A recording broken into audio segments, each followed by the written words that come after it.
There are places where the fabric of our perceived reality grows thin. You have likely encountered them without even realizing it. The edge of an ancient forest where the trees stand so close together that the ground beneath them is frozen in a perpetual twilight. A remote, mist-shrouded hillside where great stones older than memory rise from the earth like the bones of forgotten giants. Or a lonely country lane at dusk, when the fading light plays tricks on the eye and the wind moving through the hawthorn hedges seems to whisper a name you almost recognize. In these places, the air feels unnervingly heavy. You can feel a quiet, watchful presence pressing against your skin. For thousands of years, those who lived on the edges of these wild territories understood that they shared the land with an unseen nation. A hidden civilization possessed of a terrifying ancient intelligence. To survive, humanity learned to observe their laws and respect their boundaries. Speaking their true name aloud was considered a dangerous gamble, an invitation for them to look back at you. Instead, our ancestors referred to them with a carefully chosen diplomatic shield. They called them the good neighbors, the people of peace, the gentry, or simply the wee folk. These titles functioned as protective armor, a desperate attempt to appease a power that remained unpredictable, capricious, and utterly indifferent to human morality. Today, modern culture has thoroughly domesticated this original terror. We have given this ancient force the gentle, translucent wings of a dragonfly, clothed her in a dress of flower petals, and named her the Fairy. We have locked her inside children's books and animated films, turning fallen gods into harmless nursery toys. But the entity that made medieval villages bolt their doors after sunset had no wings. She was not sweet. She did not grant wishes. She stole children from their cradles. She lured grown men into dark waters and held them beneath the surface. And she attached herself to specific family lines, wailing outside their windows in the dead of night because she already knew that someone inside was about to draw their last breath. She was not a creature of wonder. She was a category of dread. A label used for whatever lived just outside the firelight, refused to belong to the human world, and could ruin your life if you treated it with a single moment of carelessness. Welcome to Myth Archive. Imagine a midwinter night in an early medieval settlement. The fire in the hearth is burning low, casting long, twisting shadows across the timber walls. Outside, the wind howls through the frozen trees, but inside, a sudden, terrifying silence falls over the stable. A healthy ox, the prize of the farm, violently collapses to the straw, its muscles trembling, its breathing turning into a shallow, desperate rasp. The farmer rushes over, running his hands across the animal's hide, searching for a wound, a bite, a tear. There is nothing. The skin is perfectly intact, yet the life is draining out of the beast by the second. This was the work of the Elfshot. Long before the word fairy entered the language, the Anglo-Saxons lived in constant fear of these invisible arrows, launched from the dark by entities they called elves. These were not the elegant, benevolent guardians of modern high fantasy. They were malicious, predatory neighbors. Anglo-Saxon medical manuscripts are filled not with recipes for comfort, but with frantic defensive charms, verbal incantations and herbal barriers designed to shield the home from a spectral attack that left no mark on the flesh, yet could wither a man's heart or paralyze a child in their bed.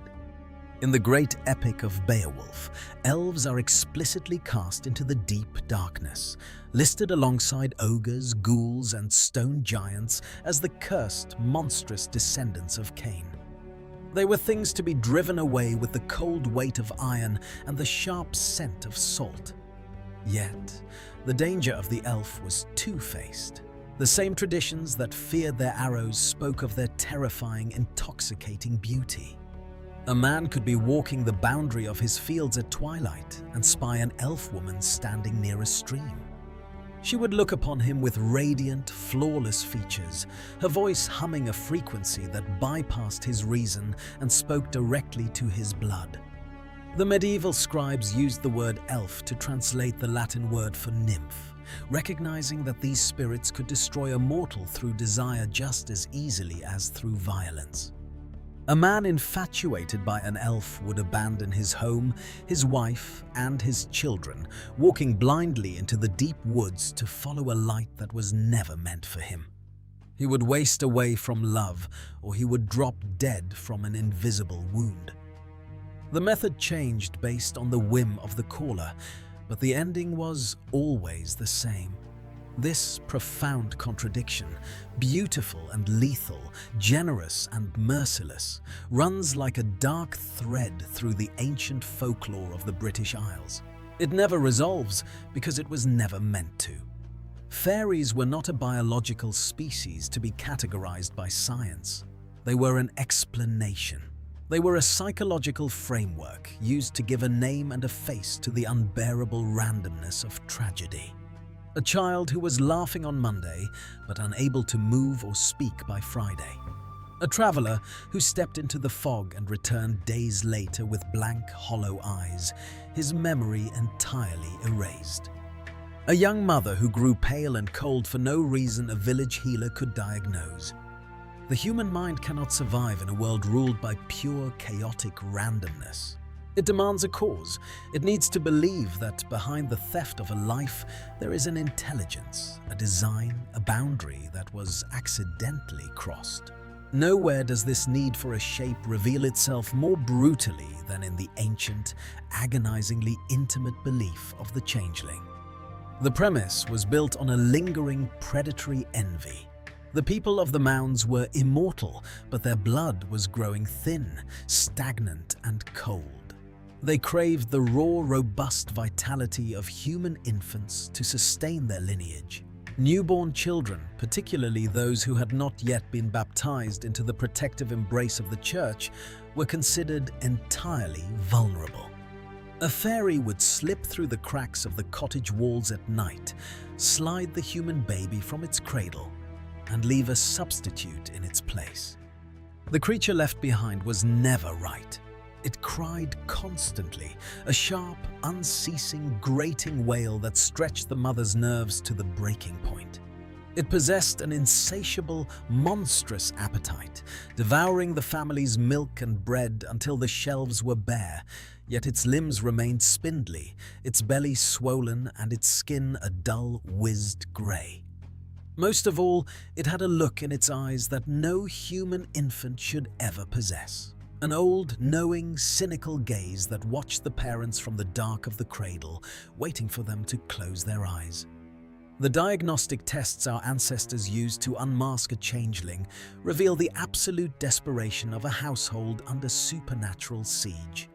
In a classic tale told from hearth to hearth, a suspicious mother decides to force the entity to reveal its true age.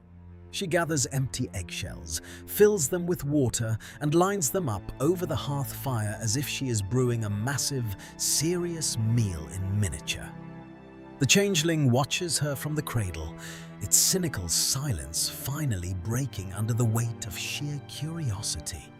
It sits up, its disguise slipping, and says in a voice far too deep, far too ancient for a child, "I have seen the acorn before the oak, and I have seen the marrow before the bone, but I have never seen an ale brewed in an eggshell." The illusion snaps. The ancient spirit, caught in its own game, flees with a screech up the chimney, and in the stories, the true, healthy human child is found lying safely on the doorstep. But outside the safety of the campfire tales, the changeling belief had real, devastating consequences that did not dissolve when the morning light hit the cottage floor. In March of 1895, in a small cottage in County Tipperary, Ireland, a 26-year-old dressmaker named Bridget Cleary fell seriously ill with what modern analysis suggests was severe pneumonia.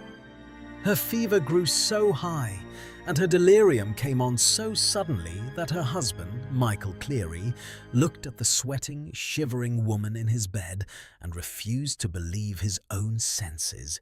He did not see a sick wife, he saw an imposter. He became unshakably convinced that the real Bridget had been stolen by the gentry who lived in the nearby ring fort of Cairanagrana, and that the woman before him was a changeling left in her place. Michael, along with Bridget's father and neighbours, initiated the traditional, brutal cures prescribed by the old law to force the spirit out. For days, they held her down, forcing her to swallow bitter herbal concoctions and dousing her with liquids believed to disrupt fairy magic. When she still failed to recognize him, Michael turned to the ultimate, absolute resolution: fire. He believed that if he held the body of the changeling over the hearth, the monster would flee the heat and return his true wife. He held Bridget over the rages of the fireplace. In his panic and fury, he threw lamp oil over her clothing. Bridget Cleary was burned to death in her own home. The next morning, Michael buried her body in a shallow bog and confidently told his horrified neighbors that she would soon return to him, riding a magnificent white horse from the fairy fort. He was convicted of manslaughter, but the trial revealed a truth far more unsettling than a simple crime. Michael had not acted out of hatred or cruelty. His actions were rooted in absolute, terrifying sincerity. He believed he was fighting a deceiver to save the woman he loved. Even at the dawn of the 20th century, the ancient architecture of the myth was powerful enough to blind a man to the cries of his own wife. The changeling was a cruel mercy, a way for a subsistent society to externalize the tragedy of sudden mental or physical decay. By defining the sick child or the altered spouse as a monster, the folklore allowed the community to distance their hearts from the suffering. If you starved or burned the substitute, you were not hurting your family. You were merely forcing the invisible landlords to honor the terms of their ancient lease. But the hidden nation did not only arrive to take, they also arrived to warn. If you walk along the old boundary lines of an Irish estate before dawn, you might hear a sound drifting across the dark gravel paths, the sound of traditional rhythmic keening, the heartbreaking lamentation used by mortal women at funerals. This is the voice of the Banshee, from the Gaelic Banshee, meaning woman of the fairy mound. Modern horror has reshaped her into a malevolent, screaming ghoul that hunts the living. But in the original tradition, she was a figure of profound solemnity and aristocratic grief. Her purpose was never to cause death, for she held no weapon and harbored no malice. Her purpose was to mourn it before it happened. She was grief given a physical form.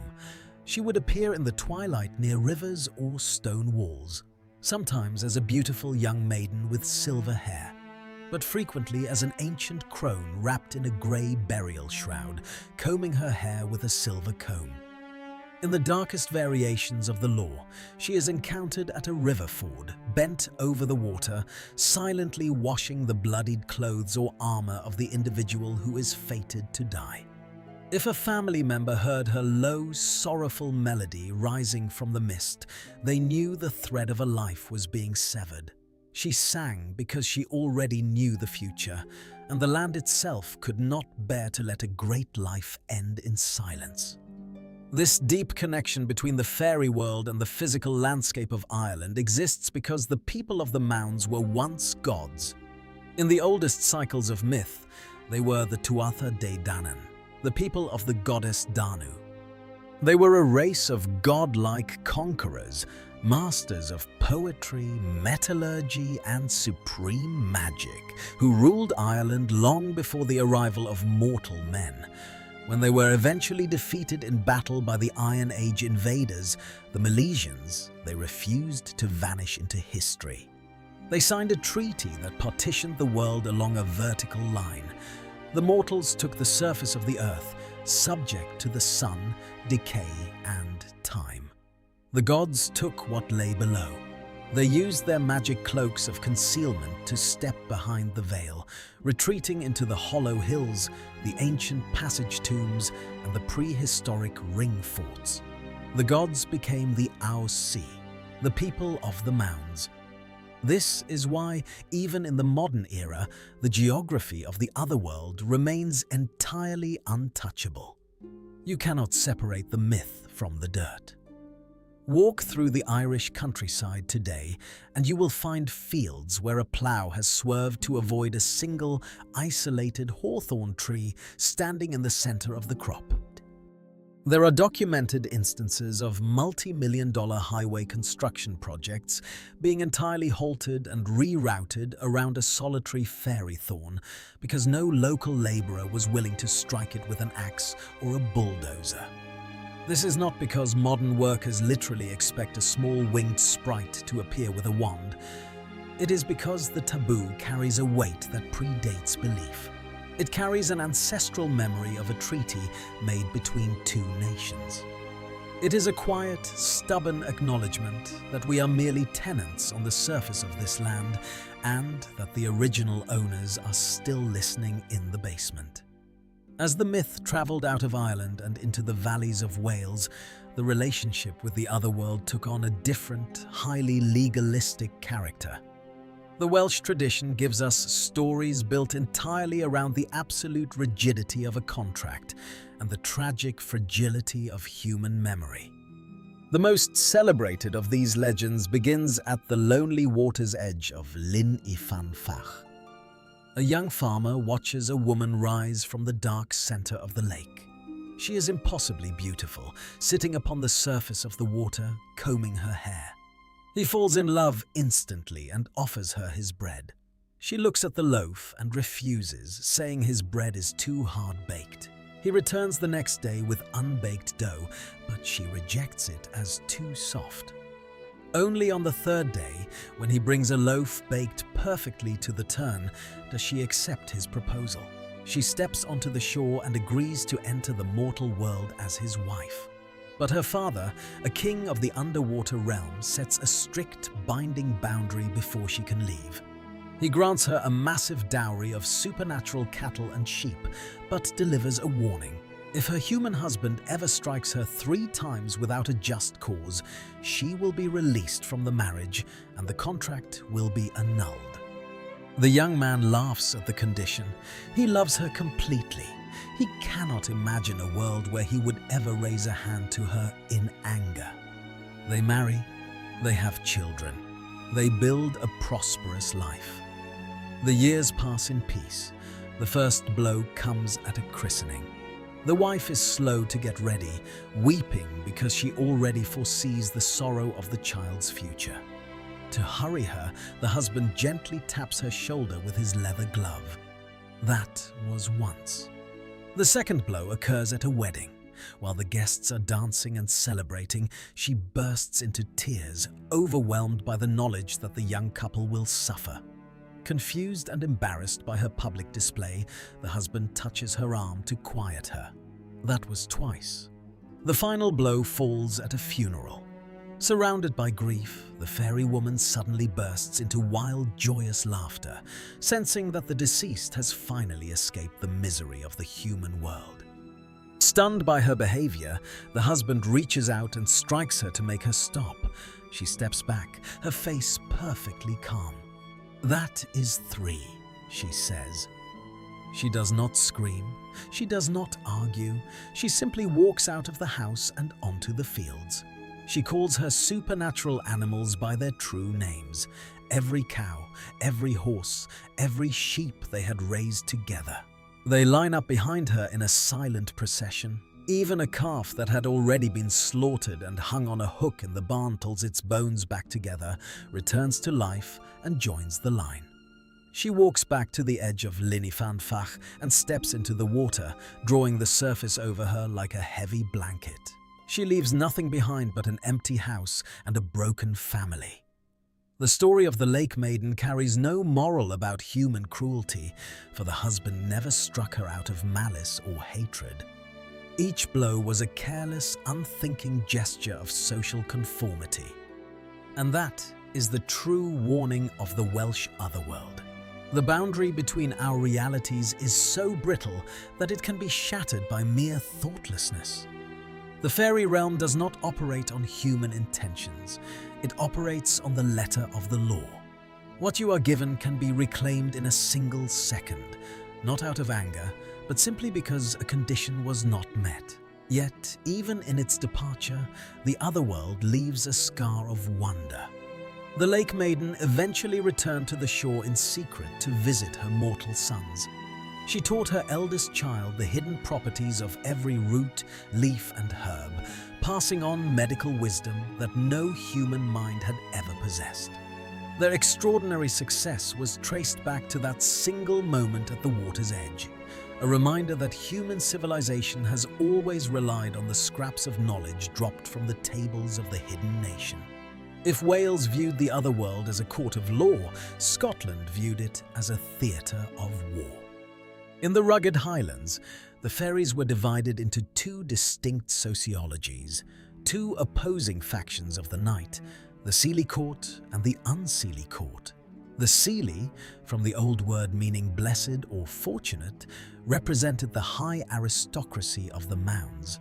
They were not safe, but they were at least bound by a code of chivalry.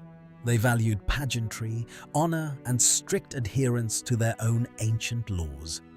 They rode across the hills in grand, glittering processions known as the Fairy Raid, their horses shod with silver, their harness bells ringing through the crisp night air. If a mortal showed them absolute courtesy, stayed on the path, and left a portion of their milk or butter on the doorstep as a rent payment, the Seelie fairies could be generous, blessing the home with luck, curing a sickness, or leaving a coin in the shoe of an industrious servant. But the Unseelie court recognized no contracts. They were the host of the unblessed, the malicious, and the monstrous. They rode through the freezing winter skies in a dark, shrieking cavalcade known as the Slúr, or the fairy host, traveling upon the cold currents of the western winds. They were soul snatchers, swarming around the windows of dying men to catch the soul before it could cross to heaven, conscripting the deceased into their endless phantom army. There was no bargain to be struck with the Unseelie court, no amount of manners that could save you. If you were caught alone on a moor at night when the host swept by, you were lifted into the air and carried along on their terrifying journey, dropped miles away into a briar patch, your mind permanently shattered by the cold velocity of their world. The waterways of Scotland held their own specific physical nightmares, far more predatory than the spirits of the air. The Kelpie, the shape-shifting water spirit, haunted the deep, lonely lochs. It appeared by the shore as a magnificent, sleek black horse, fully saddled and bridled, standing perfectly still in the mist, as if waiting for a rider. It was a visual trap designed for the weary or the curious child. The moment a traveler climbed onto its back, they discovered the creature's secret. Its skin was completely adhesive. The fingers were glued instantly to the hide, making escape impossible. With a terrifying aquatic shriek, the Kelpie would gallop into the freezing depths of the loch, drowning its prey before tearing the body apart on the lake floor. Children were warned from infancy, never approach a strange horse near the water, no matter how calm it looks, no matter how inviting the saddle may be. The Kelpie was the physical manifestation of the treacherous, hidden currents of the Scottish waterways, a cautionary tale written in teeth and black water.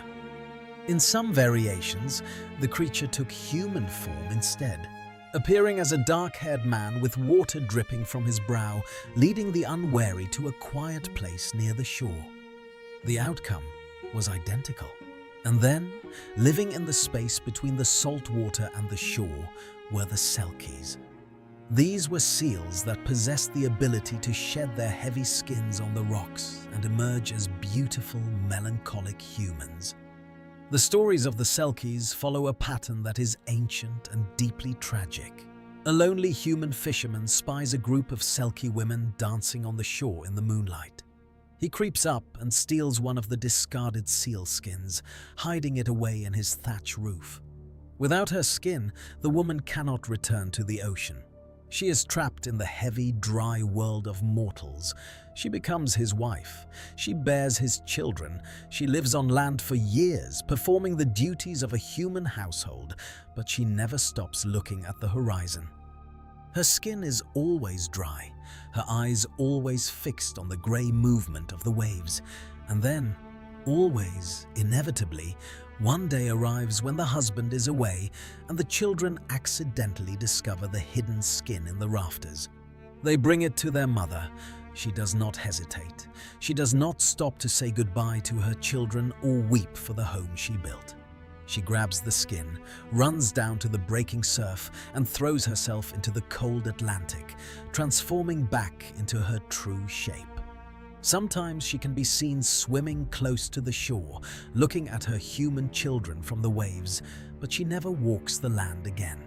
The Selkie story is one of the few fairy tales that carries absolutely no moral lesson. The man is not punished for his theft. The woman is not rewarded for her devotion. It contains no warning about manners or law.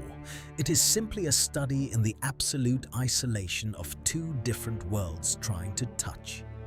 It is a reminder that you can shackle a creature of the wild to your hearth for a lifetime, but you can never erase the memory of the ocean from its blood.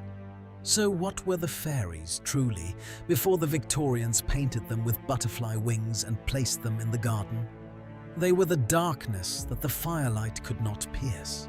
They were the heavy psychological weight of a world where life was fragile, where nature was unyielding, and where tragedy moved without an explanation. They were a way for our ancestors to draw a border between the human world and the vast, untamed universe outside it, and to acknowledge that the border was not something humanity had built. It was something we had found. The tiny winged fairy with the magic dust was invented by urban societies that wanted something safe, pure and innocent to put in children's books. They wanted to conquer the unknown with ink and paper. But the older fairy, the one that came before, was never safe. She was never meant to be. She was a living reminder that the world belongs to things older than you, more powerful than you, and completely indifferent to what you want. She taught our ancestors that wonder and fear are not opposite emotions, but the exact same thing, viewed from different sides of the threshold. Next time you find yourself on a lonely country lane at dusk, and the wind makes the hawthorn rustle and the hair on the back of your neck stands up, do not run. Just step off the path, bow your head to the empty air, and remember that you are walking through someone else's house. If you want more videos like this, subscribe to Myth Archive. And tell me in the comments which fairy from this video unsettled you the most.